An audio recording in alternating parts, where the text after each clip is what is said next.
Creative কম্পিউটারের পক্ষ থেকে আন্তরিক শুভেচ্ছা। প্রিয় শিক্ষার্থী, আপনারা যারা ফটোশপ ব্যবহার করেন তাদের জন্য মূলত আজকের এই টিউটোরিয়ালটি। তো আমি একটি সমস্যার সমাধান আজকের এই ভিডিওতে আপনাদের দেখাবো। বিশেষ করে যারা ফটোশপে কোনো ডিজাইন করতে গিয়ে এই ধরনের সার্কেলের মধ্যে অর্থাৎ এই ধরনের শেপের মধ্যে যখন কোনো ছবি ইনসার্ট করতে চান তখন কিন্তু ক্লিপিং মাস্ক নির্দেশনাটি আপনারা যখন দেন তখন কিন্তু হয় না। তো কেন হয় না, আবার সমাধানটি বা কিভাবে করবেন, মূলত এই ভিডিওটি দেখলে আপনারা তা শিখতে পারবেন। তো প্রিয় শিক্ষার্থী, খেয়াল করুন, আমি এখানে একটি শেপ তৈরি করে রেখেছি। এবার প্রিয় শিক্ষার্থী, আমি এখানে একটি ছবি এখানে ইনসার্ট করতে চাই। তার জন্য এই ছবিটি আনার জন্য আমি ফাইলে ক্লিক করলাম, এখান থেকে প্লেস।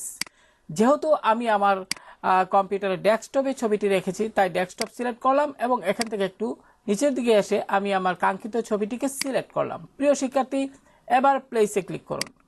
ফলে ছবিটি কিন্তু আমার ক্যানভাসে চলে আসলো। এবার ছবিটি লক্ষ্য করুন, এখানে ক্রস চিহ্ন দেখা যাচ্ছে, এক্ষেত্রে সঠিক চিহ্নতে ক্লিক করুন। এবার প্রিয় শিক্ষার্থী লক্ষ্য করুন, আমরা যারা ফটোশপে কোনো শেপের মধ্যে ছবি ইনসার্ট করতে চাই, আমরা জানি যে ছবিটি উপরের দিকে থাকবে আর শেপ থাকবে নিচে, অর্থাৎ ছবির যে লেয়ারটি সেটি উপরে থাকবে এবং শেপের লেয়ারটি নিচে। সেক্ষেত্রে কিন্তু এখানে কিন্তু ঠিকই আছে, অর্থাৎ ছবির লেয়ারটি কিন্তু উপরে আছে আর শেপের লেয়ারটি নিচে। সেক্ষেত্রে আপনি যে কাজটি করবেন, আপনি ছবির যে লেয়ারটি আছে এখানে রাইট বাটন ক্লিক করুন এবং এখানে ক্রিয়েট ক্লিপিং মাস্ক এখানে ক্লিক করুন। কিন্তু প্রিয় শিক্ষার্থী লক্ষ্য করুন, আমি কিন্তু আপনার ক্লিপিং মাস্ক নির্দেশনাটি কিন্তু এখানে সঠিকভাবেই দিলাম, তারপরেও কিন্তু এখানে ছবিটি কিন্তু আসলো না, অর্থাৎ শেপের ভিতরে অর্থাৎ সার্কেলের ভিতরে কিন্তু ছবিটি আসলো না। এই সমস্যাটা কিন্তু অনেকেরই হয়ে থাকে। তো প্রিয় শিক্ষার্থী, তো চলুন এটা কিভাবে আপনারা এই সমস্যা থেকে এটি কিভাবে আপনি সমাধান করবেন সেটা দেখি। তো প্রিয় শিক্ষার্থী, আমি কিবোর্ড থেকে কন্ট্রোল কি চেপে জেড প্রেস করলাম, ফলে আগের অবস্থানে চলে আসলো। তো এর কারণ হলো গিয়ে, অর্থাৎ আপনি এই জন্য যে কাজটি করবেন, এই শেপের যে লেয়ারটি এটি সিলেক্ট করুন। শেপের লেয়ারটি এখান থেকে মুভ টুল ক্লিক করুন, তো অটো সিলেক্ট এটি ঠিক চিহ্ন দিয়ে আপনি এটি ঠিক চিহ্ন দিয়ে যদি শেপটির উপর ক্লিক করেন তাহলে স্বয়ংক্রিয়ভাবে আপনার শেপের যে লেয়ারটি সেটি সিলেক্ট হয়ে যাবে। এবার এই অংশে ডাবল ক্লিক করুন। প্রিয় শিক্ষার্থী, এখানে ডাবল ক্লিক করার পর যে উইন্ডোটি আসলে লক্ষ্য করুন, এখানে কালার ওভারলে এখান থেকে মূলত এই শেপের কালারটি দেওয়া হয়েছে, তার জন্য এটি হয়নি। তো আপনি এটি উঠিয়ে দিবেন, উঠিয়ে দিয়ে ওকে বাটনে ক্লিক করুন।